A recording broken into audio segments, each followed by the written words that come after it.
बिस्मिल्लाहिर्रहमानिर्रहीम अस्सलामु अलैकुम। मैं अताउल मनीमान तौकीर आशाट अकेडमी सरगोदा के फ्लोर से आप सबको एक दफ़ा फिर से वेलकम करता हूँ।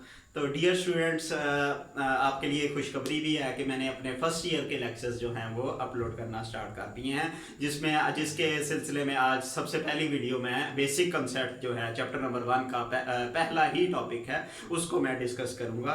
इस टॉपिक पे जाने से पहले मैं आप सबसे एक दफ़ा रिक्वेस्ट करूँगा कि मेरे चैनल को सब्सक्राइब करें, वॉच करें वीडियोस को, और ताकि आप इनसे मुस्तफीद हो सके।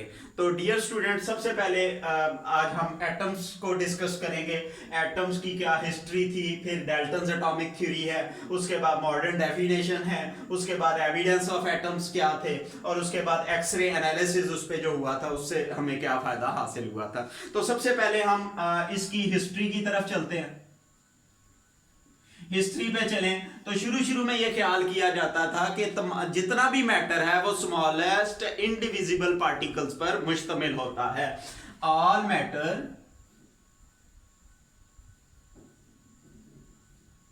इज कंपोज्ड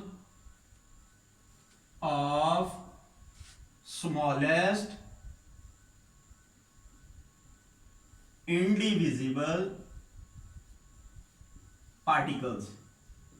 छोटे छोटे इंडिविजिबल होते हैं कि जिनको हम तोड़ नहीं सकते, डिवाइड नहीं कर सकते, वो हमारे पास इंडिविजिबल पार्टिकल्स थे जिनको एटम्स का नाम बाद में दिया गया। फिर आ जाते हैं ग्रीक फिलोसफर्स का काम है। ग्रीक फिलोसफर ने क्या कहा था हिस्ट्री के अंदर? सबसे पहले जो एटम्स को डिस्कस किया, एटम्स के बारे में स्टडी की, वो ग्रीक फिलोसफर्स थे। ग्रीक फिलोसफर्स ने क्या कहा कि मैटर जो है it is compose of, it could not be divided, could be divided into smallest and smallest particles called atom. Matter could be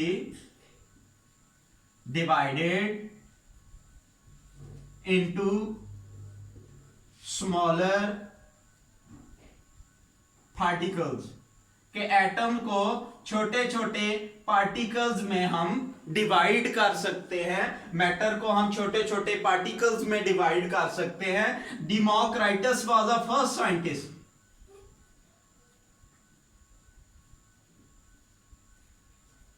डेमोक्राइटस was the first scientist जिसने इसको Atmos का नाम दिया था। ग्रीक वर्ड था एटमोस, बाद में जिसको एटम का नाम दे दिया गया था। इसने कहा था, इसने इन स्मॉलेस्ट पार्टिकल को एटमोस का नाम दिया, बाद में ये पार्टिकल्स हमारे एटम्स कहलाए। तो ये इसकी बेसिक हिस्ट्री थी कि जिसके अंदर इन्होंने कहा कि मैटर जो है वो छोटे छोटे पार्टिकल्स, इंडिविजिबल पार्टिकल पर मुश्तमिल होता है। फिर ग्रीक फिलोसफर्स थे, उन्होंने कहा कि मैटर को हम छोटे छोटे पार्टिकल्स में डिवाइड कर सकते हैं। फिर डेमोक्राइटस वाज द फर्स्ट साइंटिस्ट जिसने कहा कि इसको सबसे पहले नाम दिया एटमोस का, जो ग्रीक वर्ड था, बाद में इसको हम एटम्स के नाम से जाहिर करते हैं। फिर जो स्टूडेंट्स सेकंड हमारा इसके अंदर हिस्सा है वो है जनाब डाल्टन्स एटॉमिक थ्योरी था। Dalton was an English scientist. ये हमारे पास एक Dalton's atomic theory, John Dalton हमारे पास साइंटिस्ट था जो कि हमारे पास इंग्लैंड का रहने वाला था। ये एक्चुअली ये स्कूल टीचर था। इसने अपनी एक थ्योरी पेश की थी जिसको डाल्टन्स एटॉमिक थ्योरी का नाम दिया जाता है। इस थ्योरी के मेन पोस्टुलेट्स क्या थे?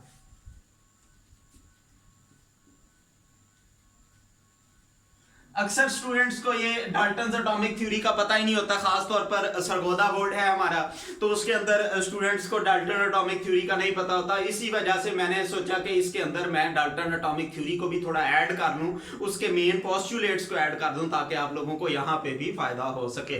तो डाल्टन एटॉमिक थ्योरी है, ठीक है। इसने इसके मेन पॉस्टुलेट्स है। मेन पॉस्टुलेट्स के अंदर क्या है? इसने सबसे पहले कहा कि all matter is composed of smallest indivisible particle.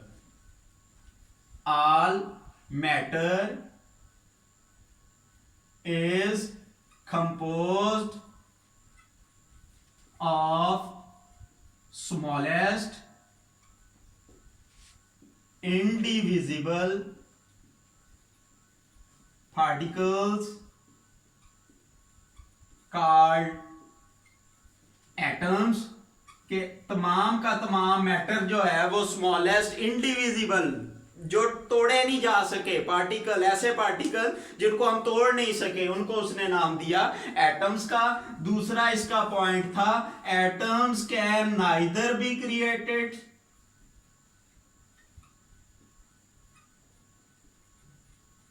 Created nor destroyed, के एटम्स को हम ना तो बना सकते हैं और ना ही खत्म कर सकते हैं। Atoms can neither be created, के उसको ना तो बनाया जा सकता है, नॉट डिस्ट्रॉयड, के ना ही उसको तोड़ा जा सकता है।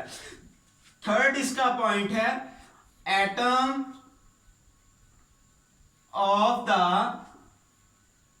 Elements are identical. एक ही एलिमेंट के अगर एटम है तो वो सारे के सारे आइडेंटिकल होंगे। आइडेंटिकल किसे मुराद, उनके नंबर ऑफ एटॉमिक, उनका जो एटॉमिक नंबर है वो सेम होगा। ठीक है, तो जितने भी एटम होंगे एक ही एलिमेंट के वो एक जैसे ही होंगे।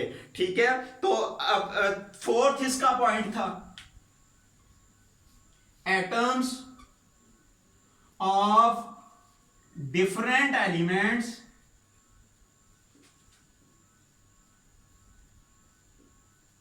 are different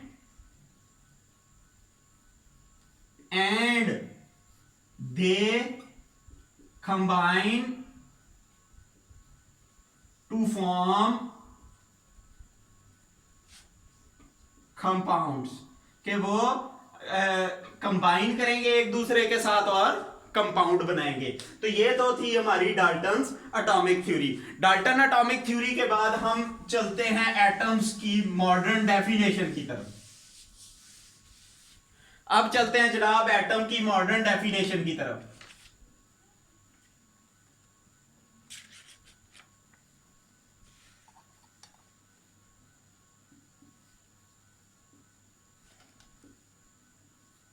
इसकी मॉडर्न डेफिनेशन क्या है? Atoms is the smallest particle of an element that can take part in chemical reaction. Atoms are the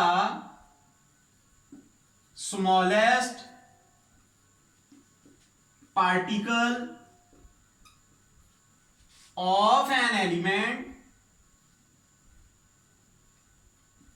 that can take part in chemical reaction। कि एटम जो है वो स्मॉलेस्ट पार्टिकल है किसी भी एलिमेंट का जो कि हमारा जो है केमिकल रिएक्शन के अंदर जो है वो हिस्सा लेता है, उसको हम क्या नाम देते हैं? एटम का। इसके बाद हम इसकी एविडेंस ऑफ एन एटम की तरफ चलते हैं जी।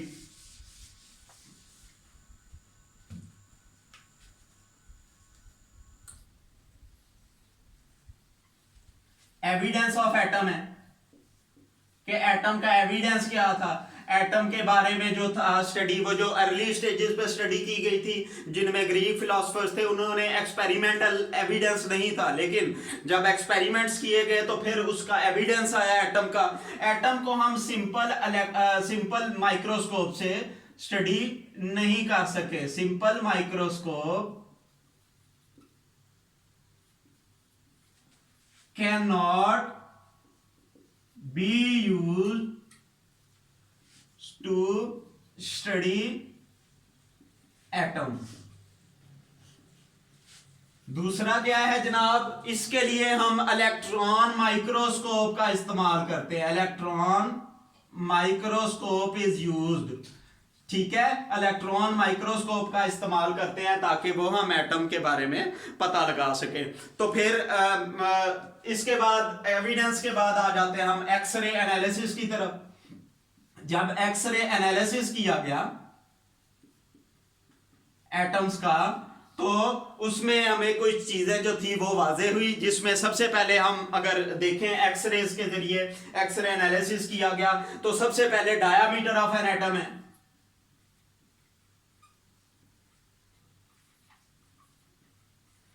एटम का जो डायामीटर है वो है जनाब हमारे पास 2 इंटू 10⁻⁻⁸ मीटर्स, 2 इंटू 10⁻⁻⁸ मीटर्स है, जिसको हम 0.2 नैनोमीटर्स के अंदर जाहिर करते हैं, और 0.2 नैनोमीटर के अंदर जो है हम इसका ये डायामीटर, एटम इतना स्मॉलेस्ट होता है कि इसका डायामीटर भी पॉइंट्स के अंदर, नैनोमीटर्स के अंदर जो है वो होता है। सेकंड नंबर पर चलें, अगर मास ऑफ इलेक्ट्रॉन की बात करें,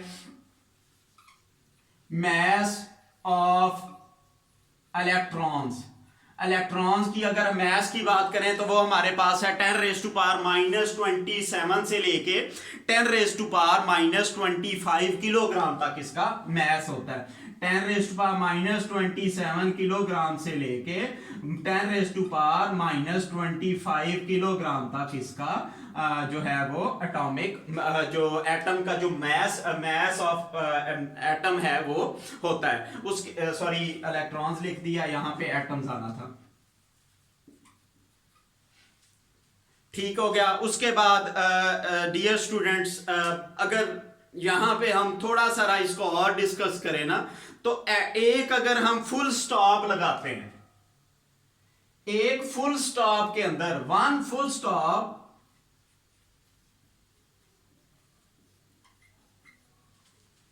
can have 2 millions atoms, कि एक छोटे से फुल स्टॉप के अंदर 2 मिलियन एटम्स जो उनसे हैं वो होते हैं। तो डियर स्टूडेंट्स, ये था हमारा आज का पहला लेक्चर। होपफुली आप सबने इसको एंजॉय भी किया होगा। तो आप मेरी वीडियोस को लाइक करें, सब्सक्राइब करें, और इसके बारे में आप जो कमेंट हैं वो मुझे दें, ताकि आपकी कोई भी क्वेरी हो उसको मैं फ़ौरन से हल कर सकूं और रिप्लाई कर सकूं। Thank you.